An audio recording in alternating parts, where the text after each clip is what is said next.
Well, said Winterbourne, when you deal with natives, you must go by the custom of the place. Flirting is a purely American custom. It doesn't exist here.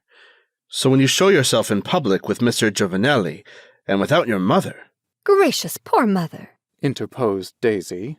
Though you may be flirting, Mr. Giovanelli is not. He means something else. He isn't preaching at any rate, said Daisy with vivacity. And if you want very much to know, we are neither of us flirting. We are too good friends for that.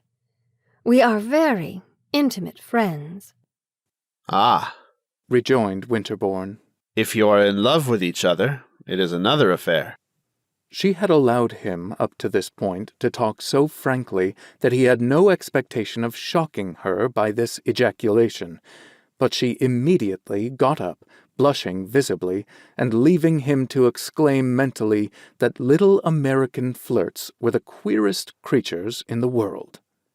Mr. Giovanelli, at least, she said, giving her interlocutor a single glance, never says such very disagreeable things to me. Winterbourne was bewildered. He stood, staring. Mr. Giovanelli had finished singing. He left the piano and came over to Daisy. "Won't you come into the other room and have some tea?" he asked, bending before her with his ornamental smile. Daisy turned to Winterbourne, beginning to smile again. He was still more perplexed, for this inconsequent smile made nothing clear, though it seemed to prove, indeed, that she had a sweetness and softness that reverted instinctively to the pardon of offences. It has never occurred to Mr. Winterbourne to offer me any tea, she said with her little tormenting manner. I have offered you advice, Winterbourne rejoined. I prefer weak tea. And she went off with the brilliant Giovanelli. She sat with him in the adjoining room, in the embrasure of the window, for the rest of the evening. There was an interesting performance at the piano, but neither of these young people gave heed to it.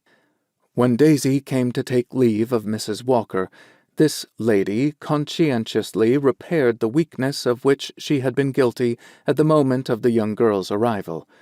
She turned her back straight upon Miss Miller and left her to depart with what grace she might. Winterbourne was standing near the door. He saw it all. Daisy turned very pale and looked at her mother, but Mrs. Miller was humbly unconscious of any violation of the usual social forms. She appeared, indeed, to have felt an incongruous impulse to draw attention to her own striking observance of them. "Good night, Mrs. Walker," she said. "We've had a beautiful evening. You see, if I let Daisy come to parties without me, I don't want her to go away without me."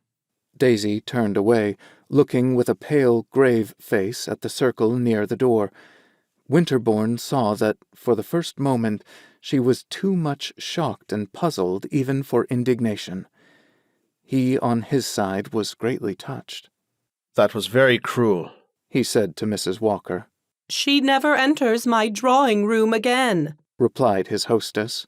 Since Winterbourne was not to meet her in Mrs. Walker's drawing-room, he went as often as possible to Mrs. Miller's hotel. The ladies were rarely at home, but when he found them, the devoted Giovanelli was always present.